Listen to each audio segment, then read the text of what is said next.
নমস্কার বন্ধুরা, আমি পলাশ বিশ্বাস আর আপনারা দেখছেন পলাশ বিশ্বাস ভিডিওস। আশা করি আপনারা প্রত্যেকে ভালো আছেন এবং আপনাদের বাগানের প্রত্যেকটি গাছ ভীষণ ভালো আছে। বন্ধুরা, থাম্বনেল আর টাইটেল থেকে বুঝতেই পেরে গেছেন যে কোন বিষয় নিয়ে আজকে আলোচনা করব। হ্যাঁ বন্ধুরা, এই অপরাজিতা ফুল গাছ কোনো রকম স্ট্যান্ড বা সাপোর্ট ছাড়া কিন্তু এভাবেই থাকবে এবং প্রচুর পরিমাণে ফুল আপনারা পেয়ে যাবেন।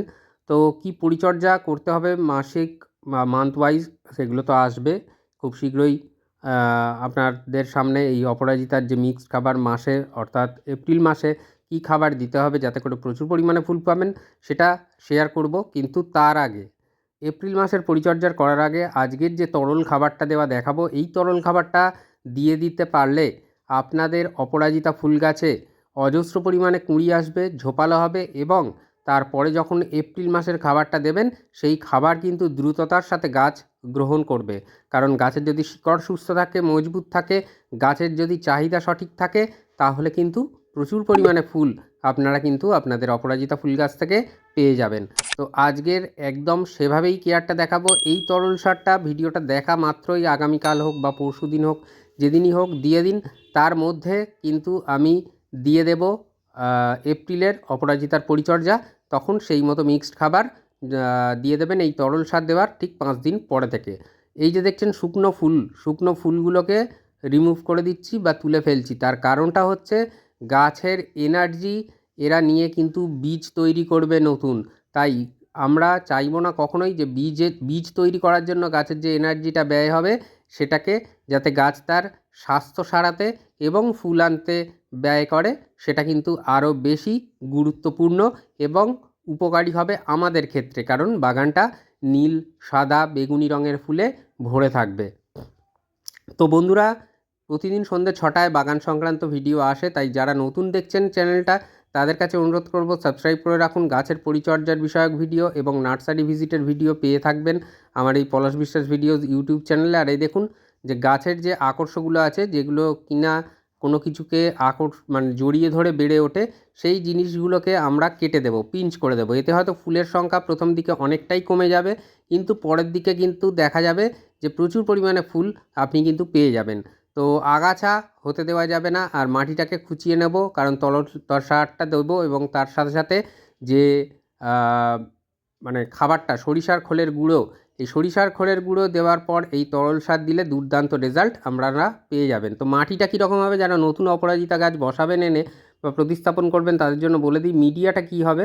মিডিয়াটা হবে গার্ডেন সয়েল নিতে হবে আপনাদের 50 ভাগ, অর্থাৎ একটা টবের হাফ নিয়ে নেবেন গার্ডেন সয়েল এবং 40% নিয়ে নেবেন কম্পোস্ট। যে কোনো কম্পোস্ট হতে পারে, সেটা ভার্মি কম্পোস্ট হতে পারে, পাতা পচা সার হতে পারে। খালি কাউডাং কম্পোস্ট বা গোবর সার যদি নেন সেটা কিন্তু 1 বছরের পুরনো হতে হবে। তো সেই নিয়ে মিক্সড করে ভালো করে আপনারা মিডিয়া তৈরি করে অপরাজিতা ফুলের গাছ আপনারা প্রতিস্থাপন করে ফেলতে পারেন টবে। দুর্দান্ত রেজাল্ট আপনারা পেয়ে থাকবেন এইভাবে মিডিয়াটা বানিয়ে নিতে পারলে। তো সরিষার খোলে কী জন্য সরিষার খোলের গুঁড়োটা দেব? সরিষার খোলের গুঁড়ো দেওয়ার যে ব্যাপারটা সেটা হচ্ছে কিন্তু আপনারা 1 সপ্তাহ রোদ্রে শুকিয়ে নেবেন এবং রোদ্রে শুকিয়ে নেওয়ার পর সেই গুঁড়ো ব্যবহার করবেন। কখনোই কিন্তু দোকান থেকে কিনে এনে সেই গুঁড়ো আপনারা দেবেন না, তাতে করে শিকড় পুড়ে যাওয়ার সম্ভাবনা থাকবে। তো যেটা বললাম যে অন্তত 1 সপ্তাহ 10 দিন সেই সরিষার খোলের গুঁড়ো শুকিয়ে নেওয়ার পরে সেই শুকনো জিনিসটা বা শুকনোটা আপনারা কিন্তু ব্যবহার করবেন টবের মাটিতে সরাসরি। না হলে খোল পচা জল যেভাবে দেন সেভাবেই দেবেন। আমি যে সরিষার খোলের গুঁড়োটা দেখাচ্ছি সেটা স্কিপ করে যাবেন। তো যেটা করতে হবে, টবের মিডিয়ার যেহেতু কিনারা ধরে আমরা খাবার দিয়ে থাকি, তাই আমরা এইভাবে কিন্তু টবের মিডিয়াটা চারিধার ধরে এরকম করে খুঁড়ে নেব এবং রিং মতন করে নেব, যেখানে কিনা ওই খাবার দিয়ে মাটি চাপা দিয়ে তরল সারটা প্রদান করে দেব আমরা। তো দেখুন এই যে ডাস্ট সরিষার খোলের গুঁড়ো যেটা একদম ড্রাই হয়ে আছে, অর্থাৎ এটা কিন্তু 10 দিনেরও বেশি শুকনো করেছি। তো এই শুকনো সরিষার খোলের গুঁড়োটা আমি কিন্তু টবের মিডিয়াতে 10 বা 12 ইঞ্চি টবের জন্য 1 চামচ মানে 1 টেবিল চামচের মতন দিতে হবে। তো এখানে সম্পূর্ণ 1 টেবিল চামচ ওঠেনি, তো যাই হোক এই 1 টেবিল চামচের মতন সরিষার খোলের গুঁড়ো আমরা কিন্তু এইভাবে চারিধার ধরে ছড়িয়ে দেবো। সরিষার খোলের গুঁড়োয় কিন্তু প্রচুর পরিমাণে নাইট্রোজেন থাকে এবং তার পাশাপাশি থাকে কিছু মাইক্রোনিউট্রিয়েন্ট। তো যেটা কিনা গাছের বৃদ্ধিতে এবং ফুল আনতে সাহায্য করবে এই মাইক্রোনিউট্রিয়েন্টগুলো। এবং নাইট্রোজেন আমরা সবাই জানি যে প্রচুর পরিমাণে গাছে ডালপালা শিকড় আনে, গাছ দ্রুততার সাথে বৃদ্ধি পায়। তো এরপরে এই সরিষার খোলের গুঁড়ো দিয়ে দিলাম, 1 টেবিল চামচ নেবেন 10 বা 12 ইঞ্চি টবের জন্য, এর বেশি দেবেন না। আর এইভাবে মাটি চাপা দিয়ে দিতে হবে দেওয়ার পরে। এবং তারপরে তরল সার যেটা দেখাবো, যে তরল লিকুইড খাবার যেটা কিনা গাছের শিকড় মজবুত করবে। গাছের শিকড় যদি ভালো থাকে জানবেন আপনার গাছ ভালো থাকবে। আর অবশ্যই তার সাথে সাথে গাছের পাতা হলুদ হবে না, কুঁড়ি হলুদ হবে না, ঝরে পড়বে না, দুর্দান্ত রেজাল্ট পাবেন। তো 1 লিটারের একটা কন্টেনারে আমি বানাচ্ছি তরলটা, যদিও 1 লিটার সম্পূর্ণ লাগবে না একটা গাছে। তো কি কি নিচ্ছি দেখে নিন। এখানে নিয়েছি হিউমিক অ্যাসিড, লিকুইড ফর্মেশনে যাদের আছে 1 লিটার জলে 1 থেকে 1.5 ml। আর যাদের কাছে ডাস্ট ফর্মেশনে আছে হিউমিক অ্যাসিড, তারা 1 চা চামচ, টেবিল চামচ নয়, 1 চা চামচ থেকে 1.5 চা চামচ আপনারা নিতে পারেন 1 লিটার জলে হিউমিক অ্যাসিড। এই হিউমিক অ্যাসিড গাছের খিদে বাড়াবে, প্লাস গাছের শিকড় মজবুত করবে। এইভাবেই কিন্তু আপনার গাছকে বলিষ্ঠ করে তুলবে খিদে বাড়িয়ে।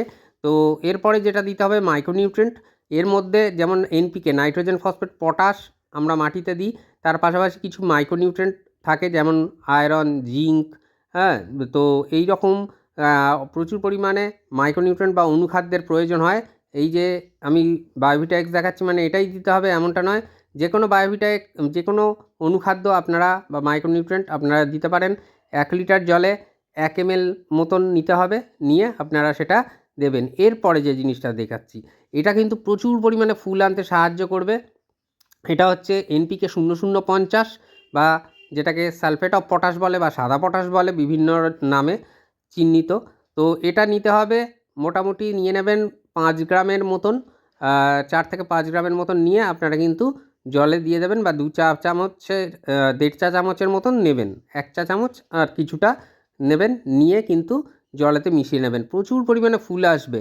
আর তারপরে যেটা দেখাচ্ছি সেটা হচ্ছে পাতা, একদম অপরাজিতা গাছের পাতা অনেকেই বলেন হলুদ হয়ে যাচ্ছে, সেই হলুদ কিন্তু হবে না, যেটা হবে চকচকে সবুজ থাকবে।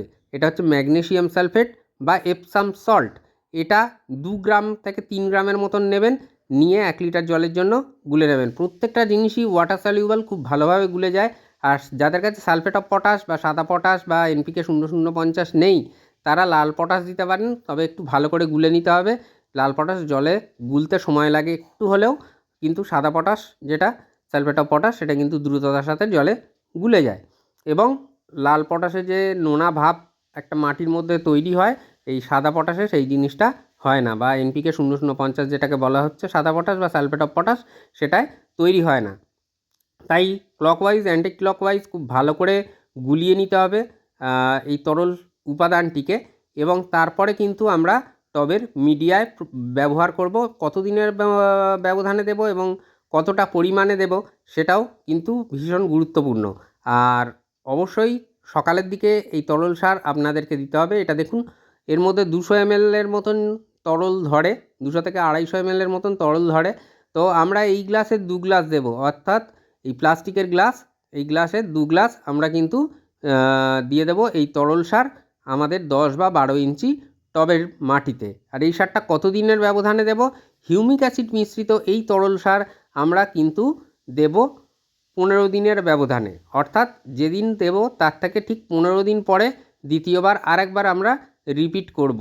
তো এই তরল সার আপনার গাছকে কিভাবে ডেভেলপ করবে সেটা আপনারা 1 সপ্তাহের মধ্যে বুঝতে পেরে যাবেন, এবং দারুণ রেজাল্ট আপনারা পেয়ে যাবেন। 1 সপ্তাহের মধ্যে কুঁড়িতে ভরবে সরিষা খোলের সাথে। জাস্ট এই তরল সার যেটা বানানো দেখালাম, এই তরল সার যদি সরিষার খোলের সাথে মিশিয়ে অপরাজিতা ফুল গাছে দিতে পারেন, তাহলে কিন্তু দেখবেন আপনার গাছ দ্রুততার সাথে বৃদ্ধি পাচ্ছে এবং অজস্র ফুলে আপনার গাছকে, আপনার বাগানকে ভরিয়ে দিচ্ছে। তো আশা করি বন্ধুরা বুঝতে পারলেন যে কীভাবে এই তরল মানে সার কীভাবে দিতে হবে সরিষার খোলের সাথে।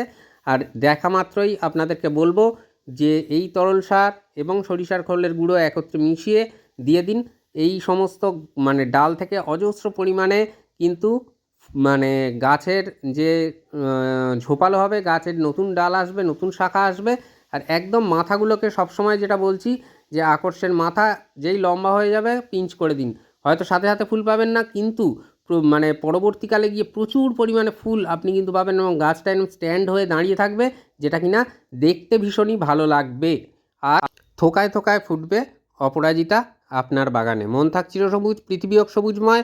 এই বলে আজকে এখানেই সমাপ্ত করছি। খুব ভালো থাকবেন সকলে। আবার আসছি আগামীকাল ঠিক সন্ধ্যে ৬টায়। হ্যাপি গার্ডেনিং বন্ধুরা, নমস্কার।